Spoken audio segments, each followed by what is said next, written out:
Assalamualaikum warahmatullahi wabarakatuh. Izin memperkenalkan diri, nama saya Erlenta Rini Dwi Putri dari kelas manajemen 22A dengan NPM 2241141. Di video kali ini saya akan membahas tentang strategi tata ruang. Oke, kita lanjut saja ke materinya. Kenapa sih penting banget bagi pembisnis itu untuk strategi keputusan tata ruang? Nah, di sini kita akan membahas. Yang pertama, tata ruang adalah salah satu dari keputusan usaha utama yang menentukan efisiensi jangka panjang suatu operasi. Yang kedua, tata ruang memiliki implikasi strategis karena ia menciptakan prioritas kompetitif sehubungan dengan kapasitas, proses, fleksibilitas, dan biaya, dan begitu pula dengan kualitas kehidupan kerja, kontak pelanggan, dan citra. Lalu, suatu tata usaha yang efektif dapat membantu organisasi mencapai strategi yang diferensiasi, biaya rendah, atau tanggapan. Nah, ada juga jenis-jenis tata ruang. Yang pertama, penentuan tata ruang mencakup peneletakan terbaik bagi mesin-mesin dalam bidang produksi, kantor dan meja dalam bidang perkantoran, atau pusat layanan dalam bidang seperti rumah sakit atau pasar swalayan.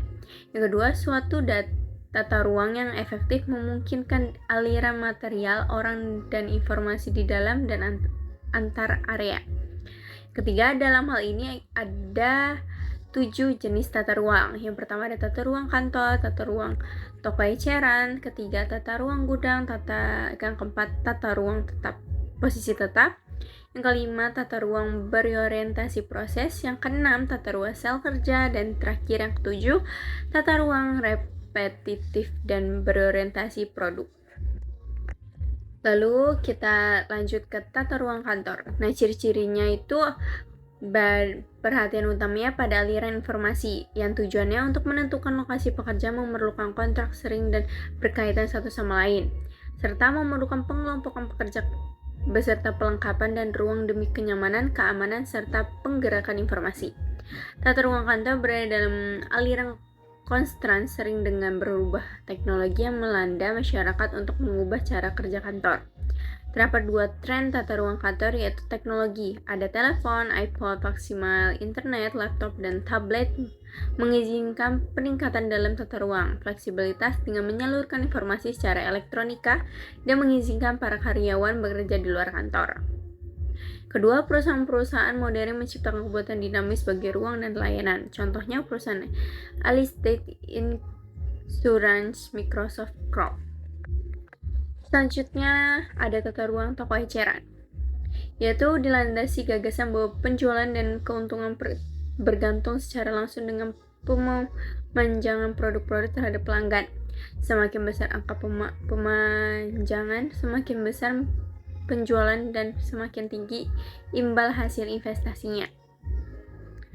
Yang pertama, tempatkan barang-barang yang high draw di bagian pinggir toko.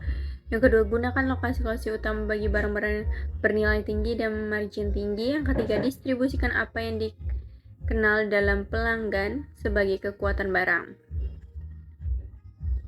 Keempat, gunakan lokasi ujung jendela karena memiliki angka pemajangan yang tinggi, serta ungkapan misi toko dengan secara hati-hati menyeleksi posisi departemen line off. Tujuannya yaitu memaksimalkan keuntungan diperoleh dari setiap kaki persegi barangkali lebih rendah, menyarankan pelanggan pada barang-barang yang mendatangkan keuntungan tinggi, serta biaya scouting adalah biaya yang harus dibayar oleh pabrik agar barang mereka dapat dipajang di rak sebuah toko eceran atau rantai supermarket. Tata ruang bagi gudang dan tempat penyimpanan, yang tujuannya untuk menentukan trade-off yang optimal antara biaya penanganan dan biaya terkait ruang gudang. Dalam hal ini, manajemen harus memaksimalkan pemanfaatan kublik total gudang dan mempertahankan biaya penanganan material yang rendah terkait transportasi yang meliputi transport yang sedang datang, penyimpanan, dan transport material yang digunakan. Tata gudang yang efektif tentu saja juga minimalkan kerusakan dan pembuangan bahan dalam gudang. Dan automated storage retrieval system atau SRS merupakan sebuah sistem yang digunakan untuk menyimpan dan mengambil barang pada rak bersusun secara otomatis, dan docking, silang, penyetok acak, dan kustomerisasi.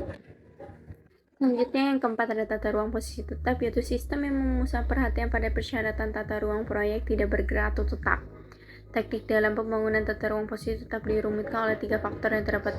Yang pertama, terdapat ruang terbatas pada hampir semua lokasi. Yang kedua, pada berbagai tahapan berbeda proyek, material yang berbeda-beda dibutuhkan sehingga barang yang berbeda menjadi suatu kritikal saat proyeknya berjalan, serta volume material yang diperlukan adalah bersifat dinamik. Lalu, tata ruang berorientasi proses, yaitu suatu tata ruang yang mengenai volume kecil produk dengan keragaman tinggi seperti mesin dan peralatan dikelompokkan bersama. Keuntungan tata ruang berorientasi proses ini adalah fleksibilitasnya dalam hal pelangganan dan pengangkutan tenaga kerja, serta kekurangannya adalah berasal dari tujuan umum penggunaan peralatan. Dan di sini saya tampilkan contoh gambarnya dan bisa kalian lihat dan bisa kalian pahami. Lalu tata ruang sel kerja, yaitu suatu penataan mesin dan personel yang memuaskan perhatian pada pembuatan suatu produk tunggal dan atau sekelompok produk-produk terkait, digunakan tatkala volume memungkinkan penataan khusus bagi mesin dan perlengkapan. Adapun keuntungan sel kerja yaitu mengurangi persediaan kerja proses, lebih sedikit luas lantai, mengurangi bahan mentah dan persediaan barang jadi, mengurangi biaya pekerja langsung, kesan keterlibatan pekerja yang lebih tinggi, peningkatan pelengkapan dan penggunaan mesin, serta mengurangi investasi dalam hal pemesinan dan perlengkapan. Nah, ada juga persyaratan sel kerja yaitu identifikasi kelompok produk, meningkatkan pelatihan, fleksibilitas, dan pemberdayaan pekerja yang lebih tinggi, serta menjadi swasembada dengan peralatan dan sumber daya sendiri, dan pengujian pada masing-masing pemberhentian di sel.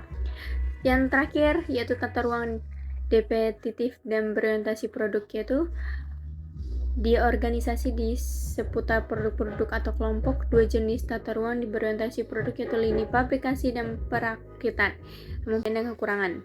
Yang pertama, kita akan menjelaskan dari kelebihannya terlebih dahulu, yaitu biaya variabel per unit yang rendah, biaya penanganan bahan material yang mudah, menurunkan persediaan dalam proses, pelatihan dan supervisi yang mudah, serta jumlah bahan material atau proses berjalan dengan cepat.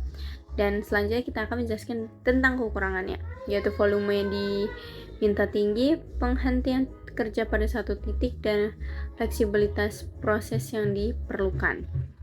Oke, sekian dari saya. Maaf jika ada salah kata. Saya akhiri. Wassalamualaikum warahmatullahi wabarakatuh.